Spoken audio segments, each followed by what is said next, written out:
Shalom, selamat pagi jemaat Tuhan. Apa kabarnya? Doa saya kita semua tetap dalam keadaan baik-baik, sehat, dan kita terus belajar untuk mengenal Tuhan dengan mempelajari firman Tuhan. Kemuliaan daripada Tuhan adalah merahasiakan segala sesuatu, kata kitab Amsal. Kemuliaan seorang raja adalah dia menyelidiki segala sesuatu. Apa yang dinyatakan oleh Tuhan adalah milik manusia. Apa yang tidak dinyatakan itu adalah milik Allah. Jadi tidak mungkin kita bisa memahami Tuhan tanpa kita mempelajari kebenaran firman-Nya. Karena itu tidak salah kalau hari-hari ini kita sedang fokus bagaimana kita bisa mengenali Tuhan. Karena mengenal firman Tuhan itu adalah kita bisa mengenal Tuhan. Karena pada mulanya adalah firman, firman itu bersama-sama dengan Allah, dan firman itu adalah Allah sendiri. Karena itu saya mau katakan, saya mau dorong bahwa kita mau nggak mau, suka nggak suka, kita memang orang yang mempercayai Tuhan dalam perjalanan kita. Kita nggak bisa hanya sekedar ibadah. Kita nggak hanya sekedar ikut-ikut komunitas. Itu sudah bagus, tetapi saya mengajak kita untuk hari-hari ini kita semakin mendalam, mempelajari dengan benar. Ya, walaupun terkadang waktu membaca Alkitab, kita mungkin sulit memahami, sulit mengerti, karena kita hidup di zaman sekarang yang tentu dalam konteks 6.000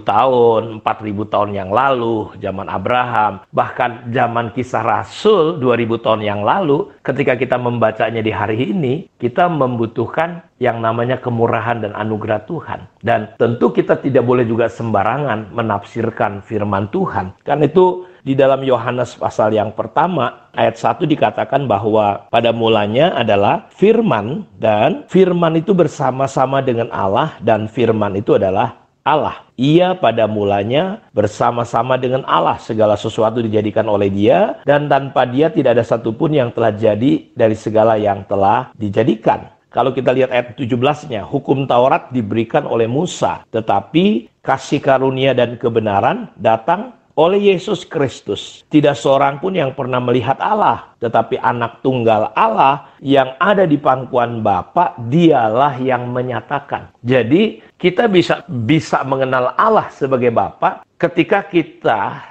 berjumpa dengan Yesus. Kita bisa mengenal Yesus kalau kita mengenali firman-Nya. Karena Yesus itu adalah firman. Pada mulanya adalah firman. Firman itu bersama-sama dengan Allah, dan firman itu adalah Allah. Firman itu dalam ayat 14 telah menjadi manusia. Firman itu telah menjadi manusia dan diam di antara kita, dan kita telah melihat kemuliaannya, yaitu kemuliaan yang diberikan kepadanya sebagai anak tunggal Bapa, penuh kasih karunia dan kebenaran. Dalam ayat 13, orang-orang yang diperanakan bukan dari darah atau daging, bukan pula secara jasmani oleh keinginan seorang laki-laki, melainkan dari Allah. Saudara lihat bahwa firman itu telah menjelma menjadi manusia. Firman itu dia ada bukan karena keinginan seorang laki-laki, tapi dia ada karena keinginan dan keputusan Allah sendiri. Dan firman itu telah menjadi darah dan daging. Di sini kita hari-hari ke depan ini ingin sungguh-sungguh belajar. Saya mau katakan saudara nggak cukup hanya mendengarkan suara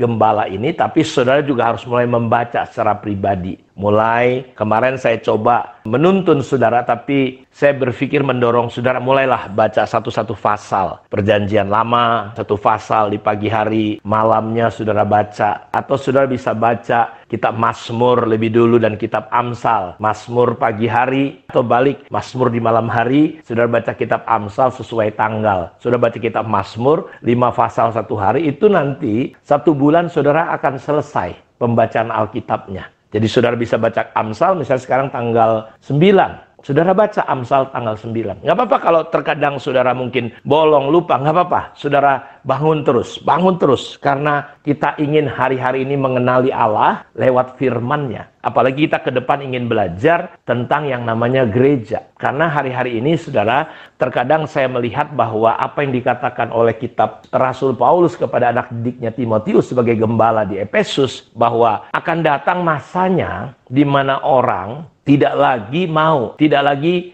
tahan mendengar ajaran yang sehat. Untuk pertumbuhan rohani kita menjadi bagus, baik, kita harus, saudaraku, menerima ajaran yang sehat.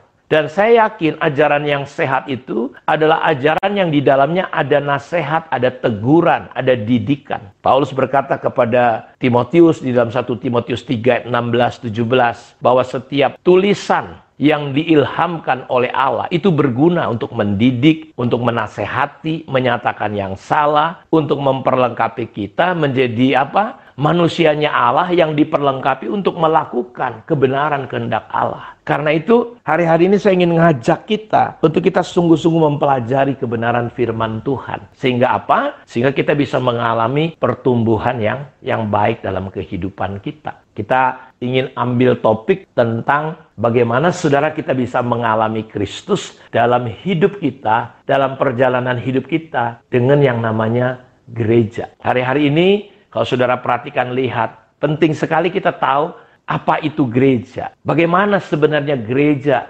menurut pandangan Tuhan sendiri, menurut Alkitab. Karena hari ini kita melihat terkadang gereja itu sadar atau tidak sadar dan kita harus mewaspadai. Jangan sampai kita menjadi gereja dengan ukuran yang keliru dan salah. Dan apa sih sebenarnya tujuan gereja? Jadi setan, saya mempercaya iblis itu berusaha menghancurkan yang namanya destiny lebih dulu. Tujuan dari gereja dibelokkan. Sehingga kita kelihatan bergereja tapi arah kita. Jadi kita perlu memastikan bahwa hidup kejemaatan kita, hidup bergereja kita memiliki arah yang benar. Kita perlu mengetahui apa itu gereja, identitas kita itu seperti apa, nilai-nilainya seperti apa. Kalau sekarang saudara lihat, saya menyebut bahwa gereja atau jemaat adalah sebuah kata yang tidak asing di telinga orang-orang yang percaya, yang mengikut Yesus. Gereja itu adalah sebuah kata, atau jemaat adalah sebuah kata yang tidak asing lagi di telinga kita. Sudah banyak kita menghabiskan waktu di situ, pikiran,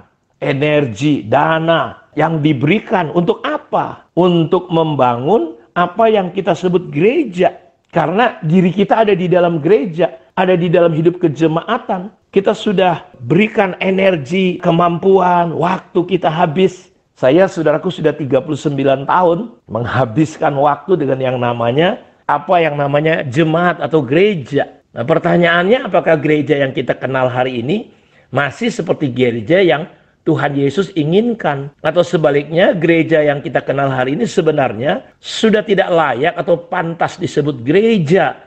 Karena gereja itu sudah jauh dari apa yang Tuhan harapkan. Kadang saya hanya heran aja sih melihat antar gereja. Ya, hanya gara-gara beda organisasi, tepuk tangan atau nggak tepuk tangan, mungkin bahasa roh atau tidak bahasa roh, kita melihat bagaimana terjadi perpecahan-perpecahan yang luar biasa. Bahkan saya adalah orang yang lahir dari gereja karismatik atau Pantekosta. Sesama gereja Pantekosta karismatik, kita melihat terkadang hanya karena beda organisasi kita seperti bermusuhan. Padahal esensinya Tuhan berkata, kamu adalah benar-benar muridku jikalau kamu saling mengasihi. Lihatlah gereja hari ini. Ini yang saya khawatirkan sebagai seorang hamba Tuhan, dan saya rindu lewat program Suara Gembala ini, khususnya untuk jemaat-jemaat yang Tuhan percayakan untuk saya layani. Ayo kita punya pandangan yang benar. Saudara harus dipenuhi dengan kasih. Jangan lagi penuhi gereja dengan perpecahan, iri, dengki, kepahitan. Salah satu hal yang Yesus doakan, Bapa, aku berdoa supaya mereka menjadi satu. Kesatuannya bukan kesatuan organisasi. Kesatuannya seperti kesatuan Bapa, Anak, dan Roh Kudus. Maka yang terjadi, mereka ada di dalam kita dan dunia percaya. Wah, ini dahsyat sekali. Dan ini yang kita ingin pelajari ke depan, tentang bagaimana kita bisa mengenali Tuhan dengan kita mengenalnya lewat pembelajaran Alkitab atau firman Tuhan. Kiranya Tuhan memberkati kita semua. Mari kita tunduk kepala, kita berdoa kepada Tuhan. Bapa, terima kasih untuk kemurahan dan anugerah-Mu. Berikan roh hikmat dan wahyu, supaya hari-hari ini kami terus dimerdekakan, kami terus diberi pewahyuan untuk mengenal Engkau lewat kebenaran firman, lewat program Suara Gembala ini, lewat ibadah minggu, lewat kelompok-kelompok kecil, kami terus bertumbuh mengenal Engkau. Kami yakin ketika umat-Mu, ketika kami mengenal Engkau dengan benar, pola kami, cara kami, pandangan kami akan berubah. Terima kasih Tuhan. Kami bersyukur, berkati semua anak-anak-Mu. Di dalam nama Tuhan Yesus kami berdoa. Amin. Tuhan memberkati kita semua. Shalom.